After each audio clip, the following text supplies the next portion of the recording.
Good morning, good afternoon, or good evening, my finest friends. Welcome to the 20th episode of Season 9 of the Tom Petty Project podcast. I'm your host, Kevin Brown.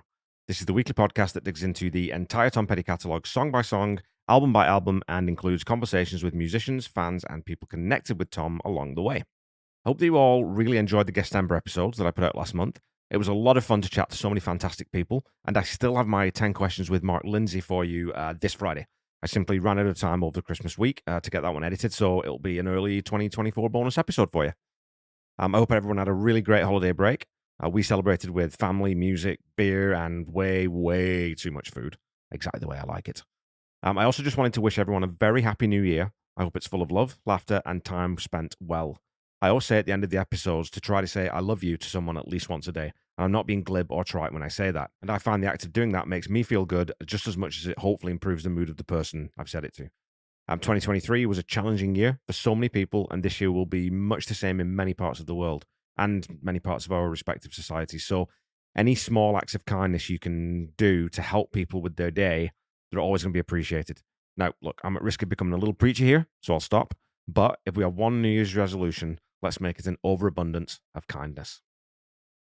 Over on social media last week, we were discussing the last song we covered, Too Good to Be True. I asked you how you'd rate this song, and the vote came back overwhelmingly in the 7 to 9 range, which I think is about right. I think my vote was a 7 for that one. There was one vote each for 10 out of 10 and one between a 1 and a 6, but overall, I think we're all agreed where this one sits. A long-time listener and some future point guest, Bob Reedy, gave the song a 9 and commented, great song and episode. Thanks, Bob. The first two songs are the best. The rest are great, but the best two you already did. On this album and Full Moon Fever, Tom front-loaded the album with the best songs, even though every song is great. And not to start a who's better debate, but Bruce Springsteen on albums like Born to Run, Darkness on the Edge of Town, The River, Born in the USA, and Tunnel of Love better distributed the elite songs. On Wildflowers, Tom evenly distributed the great songs. Now, I think that before I started this season, I probably would have agreed that, Into the Great Wide Open is front-loaded, but once I'm done it, I'm not as sure I'll end up in the same space. The deep cuts on this record are so consistently good to excellent, and we're heading into another one of those killer deep cuts today. Mark Lindsay, my guest from last week and again this week from Sight and Sound, said a solid 8, 10 on any other artist's album. And I think as Petty fans, that's something we all sort of agree with usually. Even Tom's weaker tracks are usually better written than most artists' greatest hits. And I do want to say a real quick shout out and thank you very much to Mark, because he had sent me over the Christmas holidays 2 things. He sent me a sort of a little care package from the Sight and Sound program with some sunglasses and some lens cloths and a polo shirt and a whole bunch of stuff. But then he sent me a t-shirt from a Matt Jaffe gig that he just went to, which was completely unexpected and really, really nice of him to do because he didn't have to do that. But again, small acts of kindness, folks. They do mean a lot. My executive producer, Paul Roberts, rated this one an 8, and Pete Nestor from the Honest and Unmerciful podcast commented 8, but elevated as part of the tapestry of this run of songs. The whole is greater than the sum of the parts. By the way, I'm really seeing this album in a different light because of your podcast. Not a bad trick you've pulled off, entertaining the masses, while also giving us an even greater appreciation for Tom Petty and the Heartbreakers music. Wow. That's such a wonderful compliment from a music nerd and a musician who I have tremendous respect for, folks. So thanks so much, Pete. And that's what snuck up on me with this record too. And I think I commented on that today as I'm recording this in response to you that, the cohesion and flow of this is so much tighter and clever than I've ever really noticed before. And I love this album a great deal more than I did before I started this season. So job done for this format and this podcast, I think, right? Thanks to everyone, as always, for your comments. You keep leaving them and I'll keep reading them. Today's episode looks at the third track from side 2 of Into the Great Wide Open, the breathlessly paced Out in the Cold. Go check out the episode notes for a link to the song if you want to listen to it before we dig in.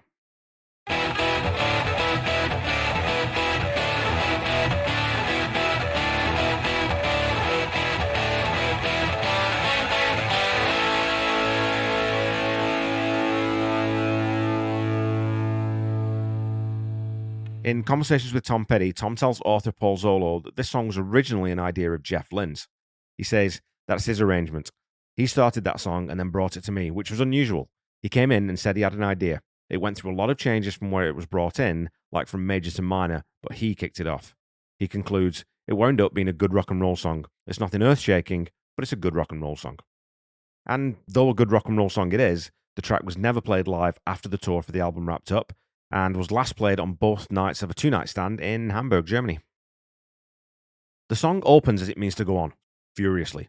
Stan Lynch plays a 6-note machine gun snare fill that leads straight into the full band, blistering into the intro, in B minor. It's pretty hard to imagine this one being in a major key riff, and you have to think that the switch to minor would really have sparked the whole song into life. Underneath that wonderfully lightly distorted lead guitar riff that Mike Campbell's playing, there's a second guitar playing the same line on a more fuzzed out guitar tone.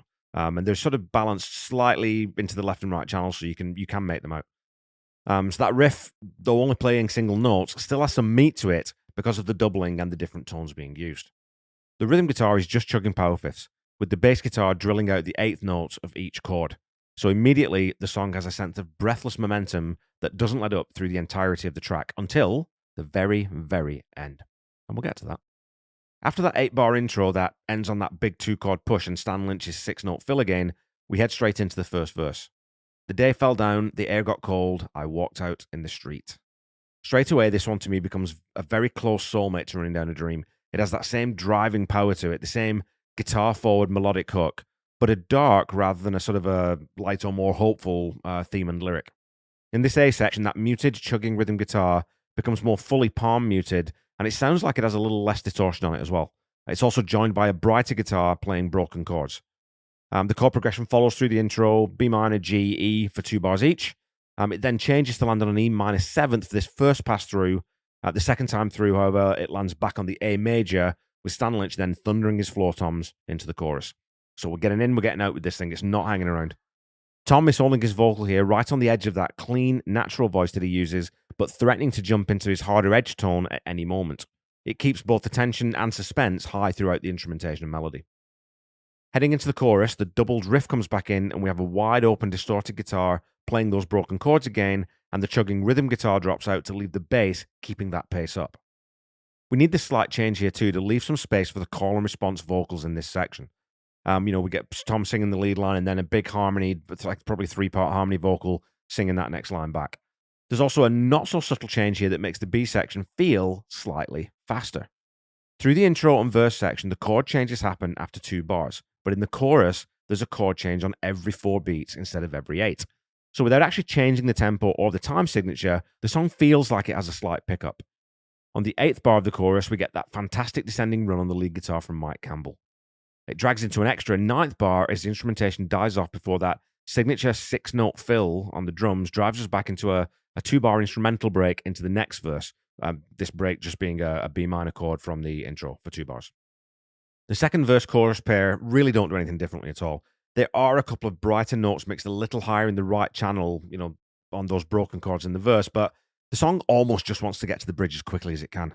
And it is a great bridge. I really like the bridge in this song. The percussion here changes as the kick moves to play all 4 beats of the bar instead of the backbeat. We also have a floor tom now joining those 8th notes and a cowbell matching the kick. The riff's now a straight B fifth, A fifth alternation with 2 big, crunchy, chugging guitar parts joined by that cleaner guitar tone playing like a suspended 4-note pattern. But this plays for 4 bars, the second of which Tom adds in a spoken word, I'm out, standing in the doorway. We get a 2-bar build once more with the bass and both heavy guitar parts playing that up-down 2-note pattern leading into the solo.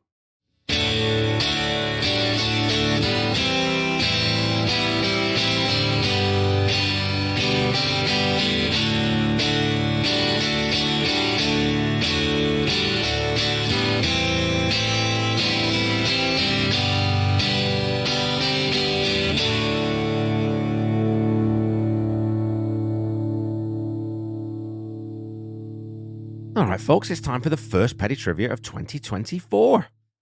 Your question from the Too Good to Be True episode was this. Other than Learning to Fly, which song from Into the Great Wide Open reached number 1 on the US rock chart? Was it A, Into the Great Wide Open, B, Out in the Cold, C, King's Highway, or D, Making Some Noise? Well, so it's actually today's track, which hit number 1 on the US rock chart despite not being released as a single. And the fact that this song and Making Some Noise both did well on the US rock chart irked Tom a little at the time. In conversations with Tom Petty, he tells Paul Zollo, I was kind of irritated with it. I thought they were going after it because it had the big beat. I think I wanted people to hear the versatility on the album. But he goes on to say that years later, when rehearsing the song before a tour, he found that he liked it more than he remembered. Your question for this week is this. What was the only song from Into the Great Wide Open that the Heartbreakers played during their 1997 residency at the Fillmore? And it's not on the live release. Was it A, Into the Great Wide Open, B, Learning to Fly, C, Two Gunslingers, or D, King's Highway?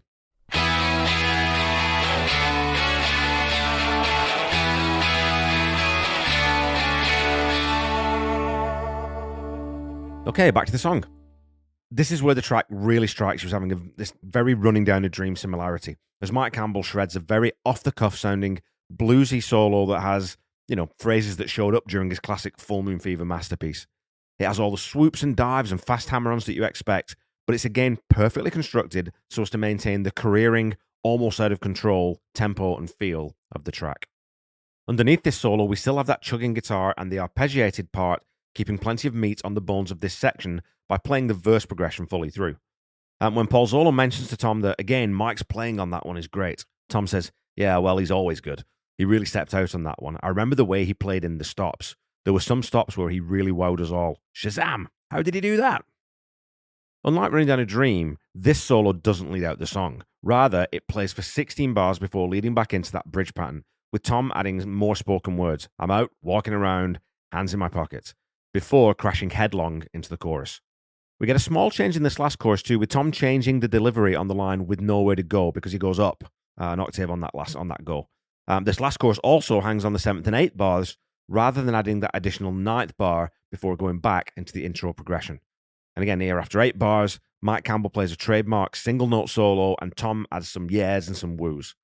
Now at this point, you might be expecting a fade, but this is one of my favorites, if not my very favorite ending on the record. After passing through the intro progression twice with the vocal and lead guitar builds, we go back into that full throttle, 4 on the floor kick, floor tom, cowbell drum section for 3 bars before a huge syncopated push to finish the song. Well, we think it finishes the song. After the notes fade and decay away, we hear a door open. Tom say, "What's in here?" Some crowd noise that sounds something like a noisy street scene before Tom says, "Oh," and closes the door.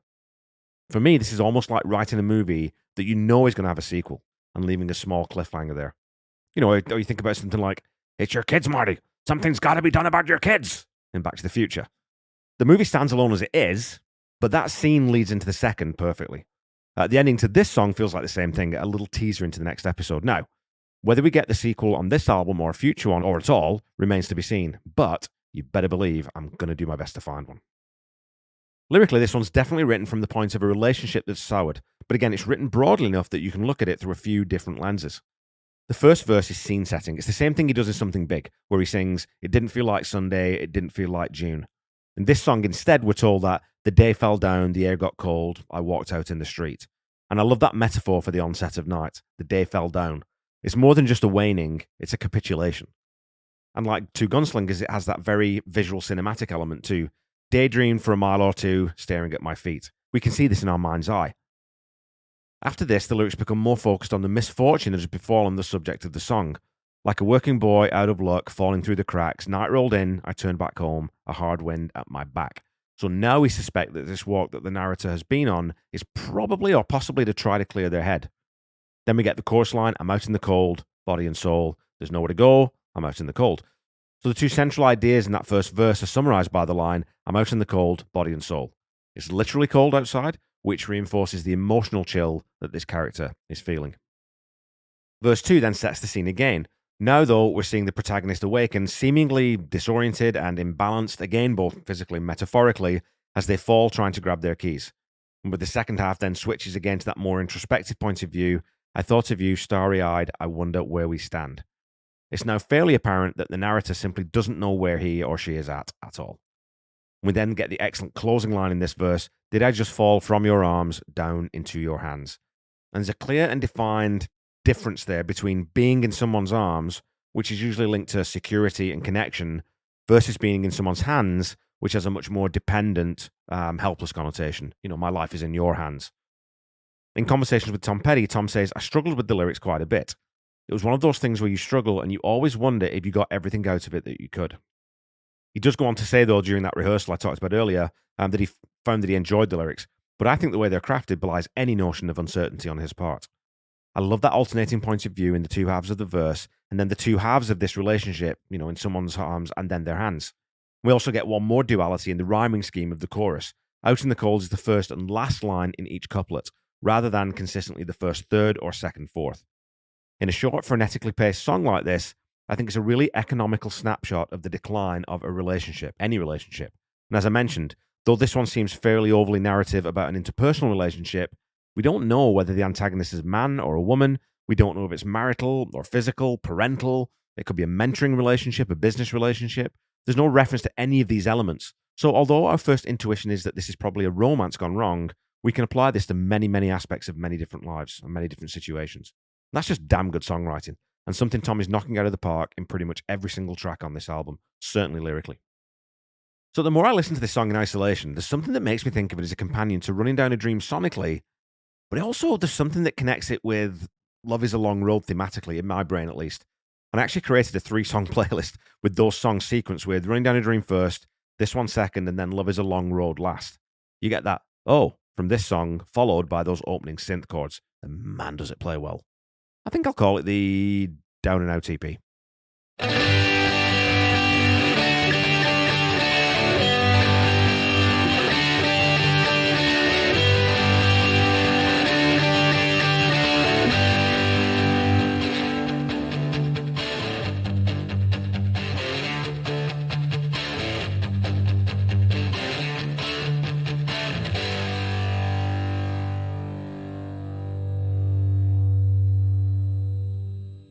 Okay, Pettyheads, that's it for this week. Although Tom was slightly miffed that the radio had this one on pretty regular rotation, I think there's a reason for that. Outside the, in his words, big beat, it's also got a really hummable, catchy riff, a very cool middle section, and a superb ending, and just a big chorus that sticks in your brain. There's pretty much nothing I don't like about this song, so I'm going to put it at least the same level as some of the other great deep cuts from this record. But I think it just, I think I'm going to edge this up to a 9. I love this track. It's always kind of been a standout for me on Into the Great Wide Open as a deep cut. It's super memorable. Yeah, without any compunction, I'm going to give it a 9 out of 10. There we go.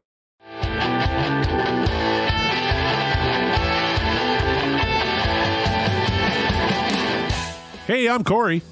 I'm Scott. We're going through every single Aerosmith song to create the ultimate band mixtape. Corey, do you remember mixtapes? I sure do. Join us every Wednesday for Backtracks Aerosmith Revisited, right here on the Deep Dive Podcasting Network.